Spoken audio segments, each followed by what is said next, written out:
Have you ever wondered if small acts of kindness could change your life forever? What if the person you least expect to help you turns out to be your saving grace? Emily Parker never imagined that sharing a meal with a homeless veteran would transform her world. Working 2 jobs and barely keeping her head above water, she had nothing to give, yet she gave anyway. One simple meal, paid from her own empty pocket. But the universe has a way of noticing when someone gives their last dollar to a stranger. The next day, when the disheveled veteran returned to the diner, everything changed. Clean-shaven and carrying a mysterious wooden box, he wasn't there by coincidence.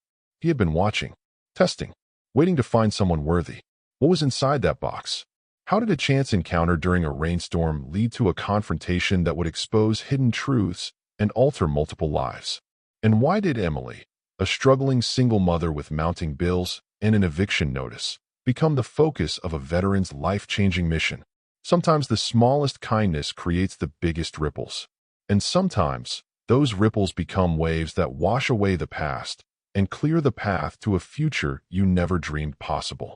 This is the story of Emily Parker and James Wilson, 2 strangers connected by fate, kindness, and eventually by something much more powerful than money. The clock struck 5 in the morning as Emily Parker fumbled with her apartment keys. The hallway light flickered, casting eerie shadows on the peeling wallpaper. At 28, Emily's face carried both the softness of youth and the weathered lines of someone who had seen too many hardships too soon. "Come on, stupid lock," she muttered, jiggling the key until the door finally gave way. Inside, Mrs. Grayson from next door dozed on the couch, the television still playing an infomercial at low volume. "Mrs. Grayson," Emily whispered, gently touching the elderly woman's shoulder. "I'm home now." The older woman startled awake, adjusting her glasses. "Oh, Emily dear. Leo was an angel as always. Fell asleep right on time." Emily smiled, the first genuine one she'd managed all night. "Thank you for watching him. I don't know what I'd do without you." After Mrs. Grayson left, Emily tiptoed to her son's bedroom. 7-year-old Leo slept peacefully, his small chest rising and falling beneath his superhero pajamas, blissfully unaware of the eviction notice that had arrived yesterday or the stack of medical bills from his asthma treatments piling up on the kitchen counter. She brushed a strand of hair from his forehead, careful not to wake him. On his bedside table lay a crumpled permission slip for an upcoming school field trip to the Science Museum. $45. It might as well have been $4,000. "I'll figure it out, buddy," she whispered, though the words felt hollow in her throat. 3 hours later, after catching a brief nap and getting Leo off to school, Emily stood behind the counter at Sunrise Cafe, a small diner where the coffee was decent and the tips were anything but. Her second job of the day after the overnight cleaning shift at the office building downtown. "Order up for table 7, called Denny, the short-order cook who'd been working at Sunrise long enough to remember when the place actually had a sunrise-colored sign. Emily grabbed the plates, balancing them expertly along her arm as she weaved through the morning rush crowd. She delivered orders, refilled coffees, and tried to ignore the persistent ache in her lower back. The kind that came from being on your feet for 12 hours straight. "Hey, Emily, you look like hell," remarked Vivian, a fellow waitress with flaming red hair and a mouth that matched. She meant well, despite her bluntness. "Thanks, Viv. That's exactly what a girl wants to hear," Emily replied with a tired smile. "You working a double again?" Emily nodded, tucking a loose strand of brown hair behind her ear. "Don't have much choice. Leo's school trip is next week." Vivian squeezed her shoulder sympathetically before rushing off to her tables. The morning blurred into afternoon, and the lunch rush was just winding down when Rachel, the third waitress on duty, called in sick. Frank, the manager, a balding man with perpetual sweat stains under his arms, approached Emily with that look she knew all too well. "Parker, I need you to cover Section C2. It wasn't a request." Emily glanced at the clock, 1:30 p.m. Her shift was supposed to end at 3 o'clock, giving her just enough time to pick up Leo from his after-school program by 3:30. But she couldn't risk losing this job. "Not now. I'll make some calls," she said, already reaching for her phone to see if Mrs. Grayson could pick up Leo. The afternoon dragged on, each hour feeling longer than the last. By 6 p.m., dark clouds had gathered outside, and rain pounded against the windows of the diner. The dinner crowd was sparse, Bad weather usually meant bad tips. Emily was wiping down a table when the bell above the door chimed. She looked up to see a man standing in the doorway, rain dripping from his soaked clothes onto the checkered floor. He was older, maybe early 60s, with a gray beard that hadn't seen trimming in months. His jacket was threadbare, patched in places with what looked like electrical tape. Military boots, worn but carefully maintained, peeked out from beneath frayed jeans. The few customers inside grew quiet, some shifting uncomfortably in their seats. Frank emerged from the back, his face hardening at the sight of the newcomer. "Sir," Frank said, his voice carrying that false politeness that barely concealed contempt, "I'm not sure we can help you tonight." The man stood straighter, a glimpse of dignity flashing through his weathered face. "Just looking for a cup of coffee, if that's all right. Got money to pay." His voice had a gravelly quality, but there was something gentle underneath. Frank hesitated, clearly weighing the $5 he might make against the discomfort of his other customers. "Fine, but just coffee." He nodded toward Emily. "Parker, table 9. Emily grabbed a menu and approached the man, who had settled into a corner booth, as far from other patrons as possible. Up close, she could see he was cleaner than she'd first thought. His nails were trimmed, his face recently washed despite the unkempt beard. And his eyes, they were clear blue, alert, and filled with a kind of quiet resignation that made Emily's heart ache. "Just coffee?" she asked gently, placing the menu before him. The man glanced at the menu, then at the prices, before quickly setting it aside. "Yes, ma'am. Just coffee." He pulled out a carefully folded $5 bill from his pocket. Emily took his order and returned with a steaming cup. As she set it down, thunder crashed outside, making them both jump slightly. The man smiled, a small, rusty thing, as if his face hadn't made that shape in a while. "Sounds like the artillery I used to hear," he said quietly. "Served in Desert Storm and later in Afghanistan. James Wilson's the name." "Emily Parker," she replied. "Thank you for your service." James nodded, wrapping his hands around the mug, seemingly as much for warmth as for the coffee itself. Emily noticed a military tattoo partially visible beneath his sleeve, 7th Infantry Regiment. Her father had served in the same unit before he passed. She should have moved on to her other tables, but something kept her there. "My dad was 7th Infantry too," she said, nodding toward his arm. James's eyes widened slightly. "Is that right? When did he serve?" "Early 90s. He didn't talk about it much." "We never do," James said softly. "Where's he now?" "Passed 6 years ago. Cancer." James nodded solemnly. "I'm sorry to hear that. Good men, the 7th. Frank cleared his throat loudly from behind the counter, breaking the moment. Emily excused herself and returned to her duties, but she kept glancing back at James, who sipped his coffee slowly, making it last. Outside, the storm grew fiercer, rain lashing against the windows. An hour passed, and James remained, still nursing the same cup, now surely cold. When other customers had cleared out of his section, Emily made her way back to his table. "Can I get you a warm-up?" she offered. "No thank you, ma'am. I should be going soon." But the look he cast toward the storm outside betrayed his reluctance. Emily made a decision then, one her wallet would protest, but her heart couldn't deny.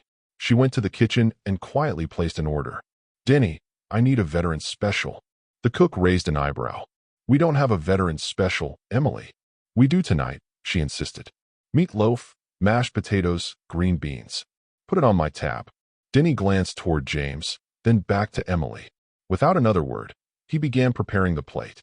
When Emily brought out the steaming dinner and set it before James, his eyes widened with confusion.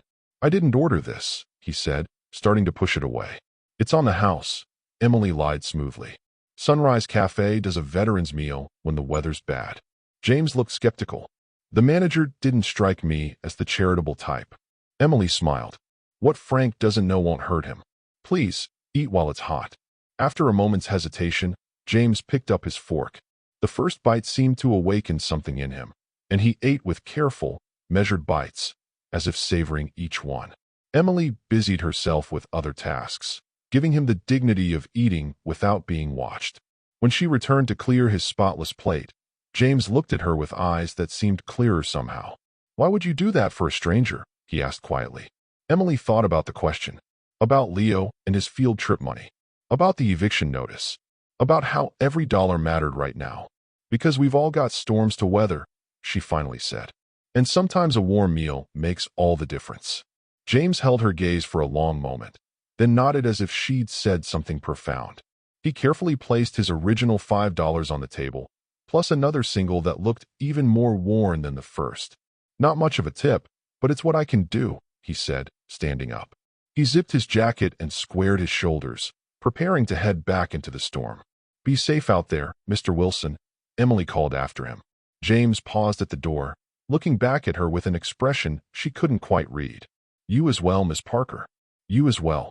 After he left, Emily cleared the table, tucking the $6 into her apron pocket. She couldn't afford the meal she'd just given away, but somehow, she couldn't regret it either. As she wiped down the table, she noticed something small and metallic gleaming against the vinyl seat. A military challenge coin. 7th Infantry Regiment. Well worn, but lovingly maintained. James must have accidentally left it behind.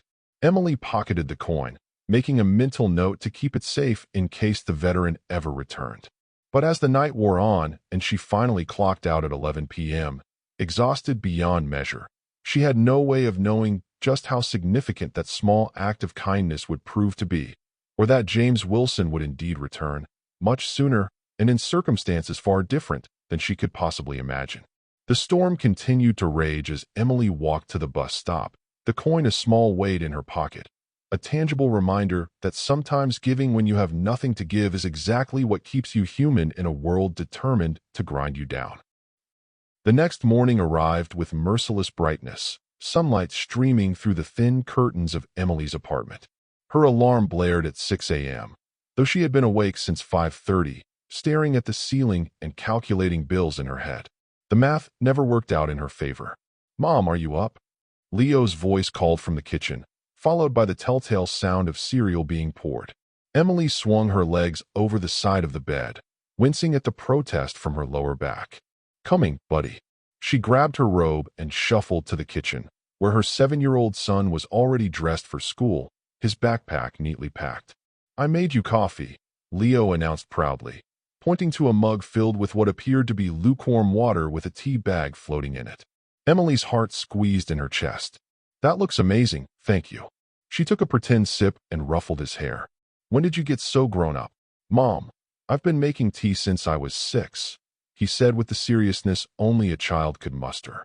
As they ate breakfast together, Leo pulled out the crumpled field trip form. Miss Thompson says we need to turn these in by Friday. Friday? 3 days away. Emily forced a smile. We'll get it sorted, don't worry. After dropping Leo at school, Emily headed straight to Sunrise Cafe for her morning shift.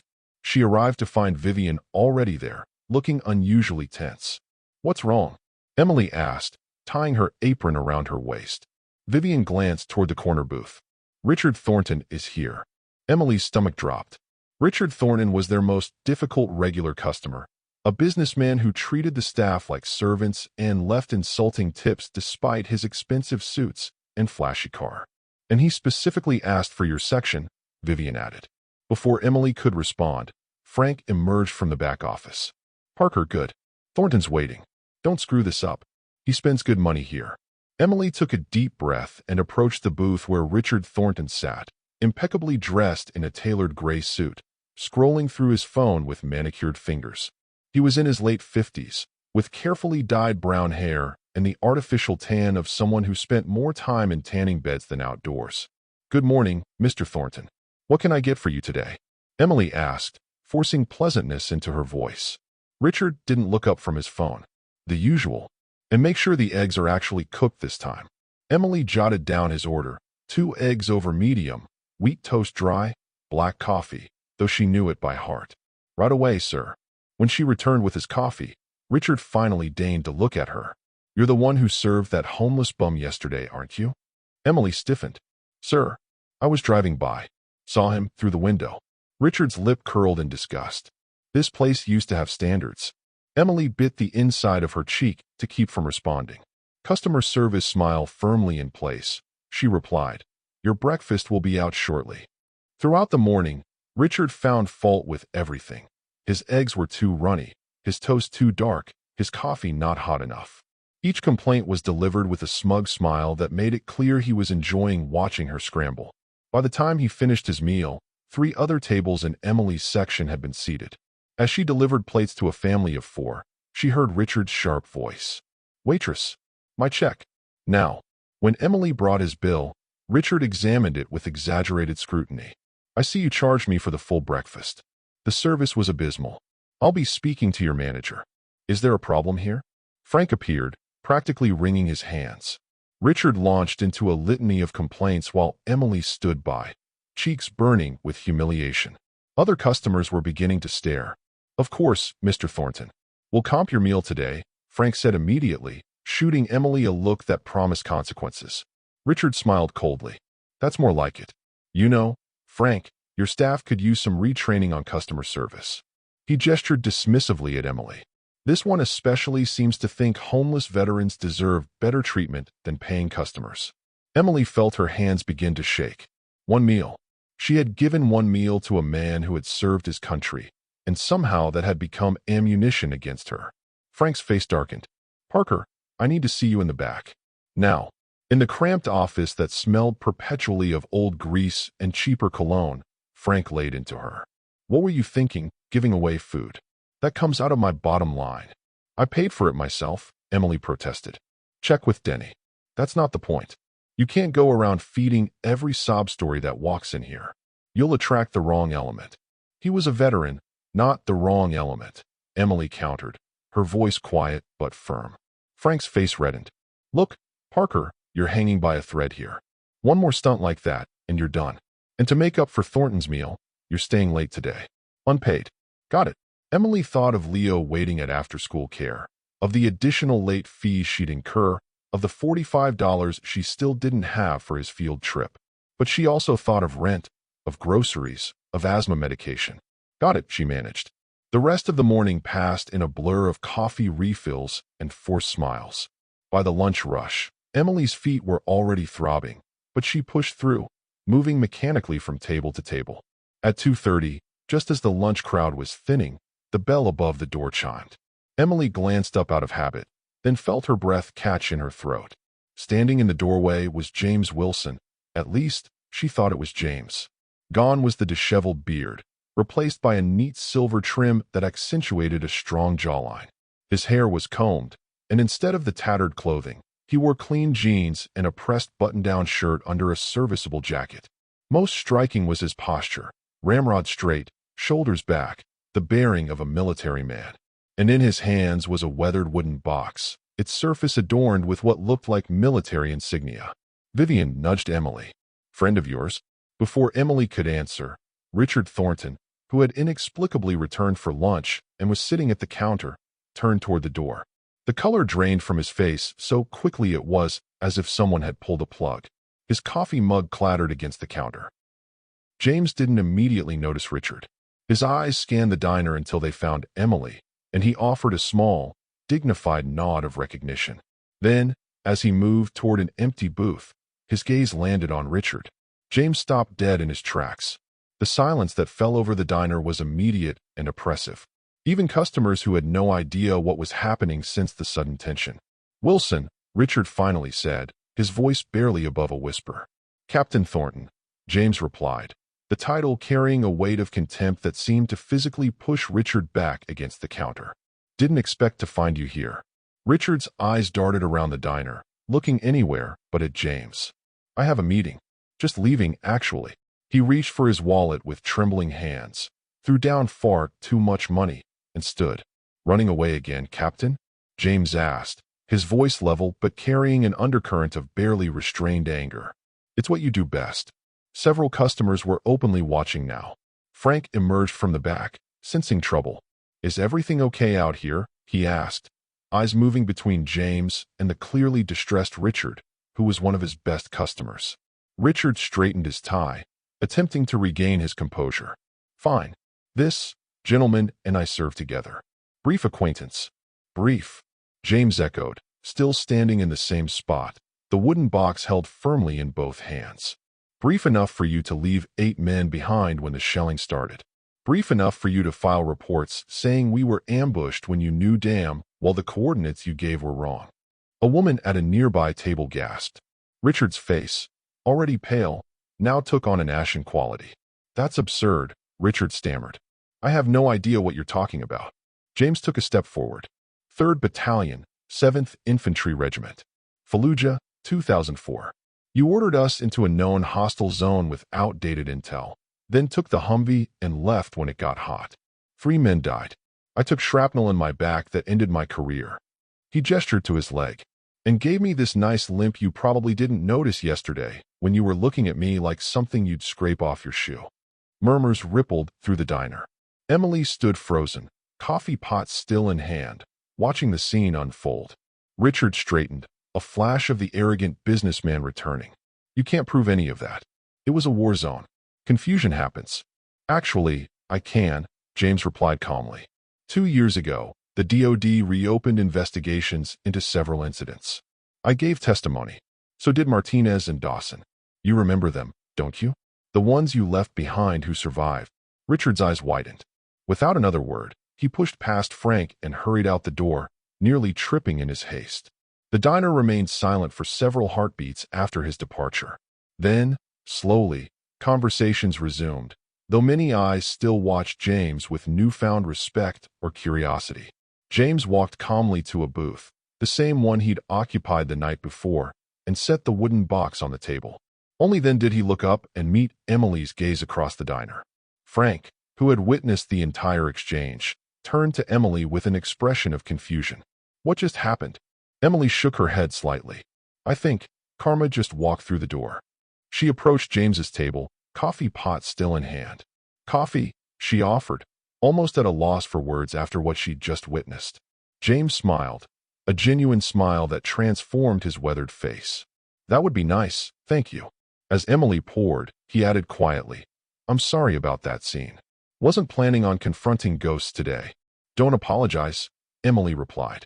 That man has been making everyone's life miserable for years. James studied her face. Including yours, from the looks of it. I heard him berating you when I came in. Emily shrugged. It's part of the job. No, James said firmly. It isn't. Their conversation was interrupted by Frank, who approached the table with an uncharacteristic deference. Sir, your meal today is on the house. For your service. James regarded Frank coolly. Interesting. Yesterday, you were ready to throw me out. Frank had the grace to look ashamed. That was a misunderstanding. No, it was prejudice, James corrected him. But I don't want a free meal. What I would like is 5 minutes of Emily's time, if that's possible. Frank blinked in surprise, then nodded. Of course. Parker, take your break now. As Frank walked away, Emily turned to James with raised eyebrows. That's a first. He usually times our breaks with a stopwatch. James gestured to the seat across from him. Do you mind? Emily slid into the booth, setting down the coffee pot. Now that she was closer, she could see that James looked not just neater but healthier, his face less gaunt than it had been the night before. I have something that belongs to you, Emily said, reaching into her apron pocket. She pulled out the challenge coin. You left this behind last night. James looked at the coin with surprise, then smiled and shook his head. I didn't leave it behind. I left it for you. It's a thank you in our way. Oh, Emily said, feeling her cheeks warm. I can't take this. It must be important to you. It is, James agreed, which is why I only give it to people who deserve it. He gently pushed her hand back when she tried to return it. Please, keep it. Emily carefully returned the coin to her pocket, touched by the gesture. Thank you. James tapped the wooden box on the table. But that's not why I came back. I have something I need to discuss with you, Emily Parker. Something important. His blue eyes held a mixture of solemnity and what almost looked like hope. What is it? Emily asked, curiosity and a touch of apprehension coloring her voice. James placed his hands on the wooden box, his fingers tracing the military insignia carved into its surface. First, I need to tell you a story about what happened after I left this diner last night, and a phone call I made for the first time in 15 years. Outside, the sun broke through the clouds, casting a shaft of light through the window that illuminated the box between them. Whatever was inside, Emily had the sudden, inexplicable feeling that it was about to change everything. Emily leaned forward, her break time ticking away as James Wilson's weathered hands rested on the mysterious wooden box between them. The diner's ambient noise seemed to fade as he began his story. "After I left here last night," James said, "I found myself thinking about something you said, about storms and warm meals." He gave a small, rueful smile. "I've been weathering my storm for 15 years, ever since I came back from my last tour." He traced the military insignia on the box. "PTSD, they call it now. Back then, they just expected you to tough it out. I tried. Failed spectacularly. Lost my marriage, my home, eventually my relationship with my son, Daniel." Emily listened, sensing there was more to this story than a simple thank you. "Daniel was just graduating high school when I returned," James continued. He couldn't understand what had happened to his father, how the man who left could come back so broken. James's voice caught. "Last time I saw him was at his college graduation. He's 33 now. Works at First National Bank downtown. You've been keeping tabs on him," Emily observed softly. James nodded. "From a distance. Every birthday, I'd walk past his office building. Never had the courage to go in." His eyes refocused on Emily. "But last night, after what you did, I called him." Emily's eyes widened. "You did? Used the pay phone outside the shelter. Figured the worst he could do was hang up." James's face transformed with a smile that took years off his appearance. "He didn't. We talked for 3 hours. He's married now. Has a 5-year-old daughter named Amelia." "That's wonderful," Emily said, genuinely happy for him. "It's a start," James agreed. "But that's not the only call I made." He tapped the box. "Your kindness gave me the courage to make another call. To a military advocacy lawyer who's been trying to reach me for years." James opened the box, revealing neatly organized documents and a substantial envelope. "Turns out, the investigation into Richard Thornton didn't just clear my name. It entitled me to 15 years of back pension and disability payments that I never collected." He pushed the envelope toward Emily. $75,000. Half of what they owed me. Emily stared at the envelope, uncomprehending. "I don't understand." "It's for you," James said simply. Emily jerked back as if the envelope had burned her. "What? No, no, I can't accept that." "Please," James said, his voice steady. "You showed kindness when you had nothing to give. That's what saved me." Emily shook her head frantically. "A meal doesn't equal $75,000. "It wasn't about the meal," James explained, leaning forward. "It was about being seen. Treated like a human being instead of a problem." He gestured around the diner. "I've been coming here for weeks, watching, testing. Other servers ignored me, shooed me away. Frank barely tolerated me in the doorway. But you," he met her eyes directly. "You saw me." Emily felt tears welling in her eyes. "But this is too much. I can't." "Consider it an investment," James interrupted gently. "In Leo." Emily froze. "How do you know my son's name?" James had the grace to look sheepish. "I overheard you talking with Vivian yesterday about his field trip. And well, I may have asked around at the shelter. You've got quite a reputation there." "I do. The kind waitress who always saves the day-old pastries for the shelter. Who makes sure the coffee is still hot when it's donated. Little things that most people wouldn't notice, but those who have nothing notice everything." The tears Emily had been holding back spilled over.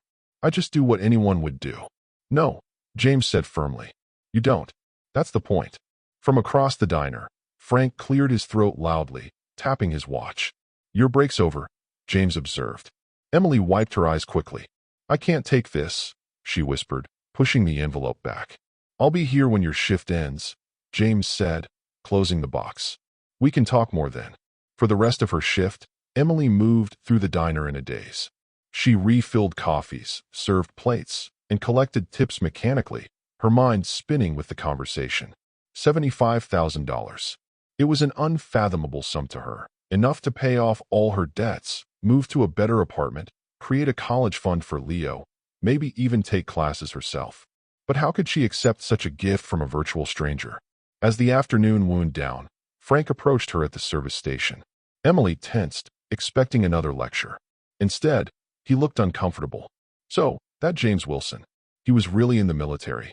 "Yes," Emily replied cautiously. "7th Infantry. Same as my dad."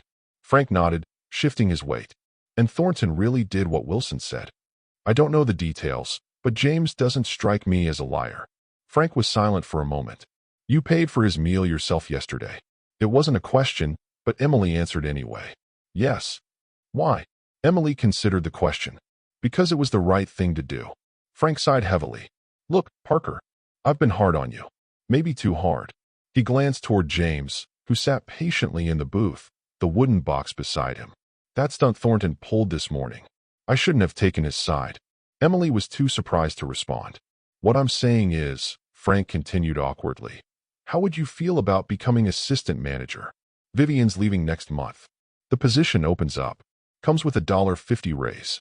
Emily blinked. Are you serious? Don't make me say it twice, Frank muttered. Just think about it. As Frank walked away, Emily felt as if the world had tilted slightly on its axis.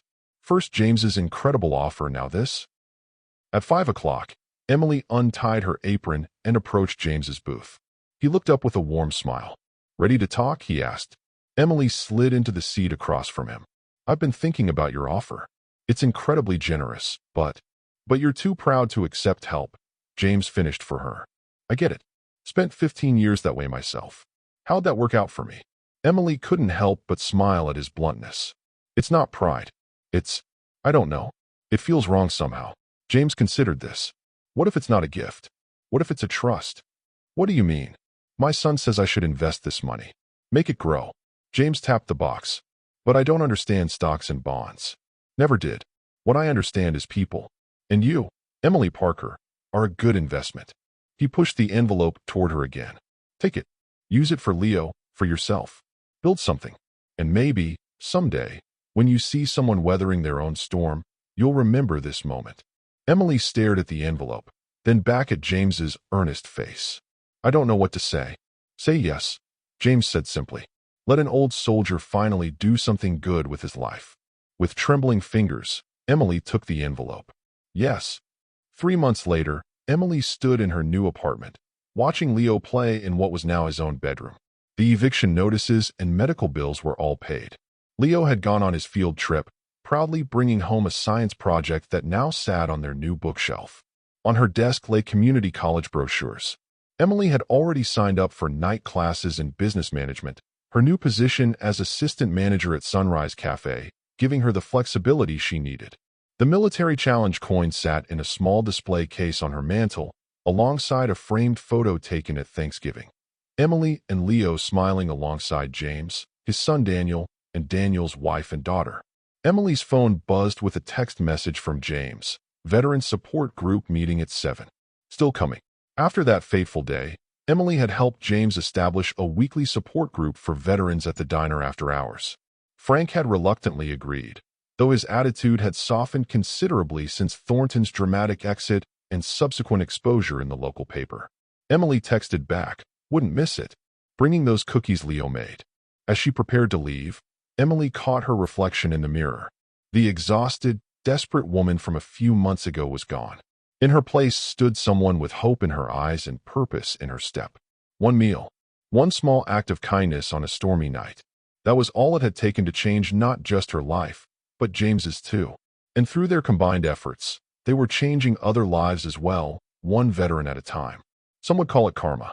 Emily preferred to think of it as the ripple effect of compassion, a reminder that even when you have nothing to give, kindness itself can be the most valuable currency of all.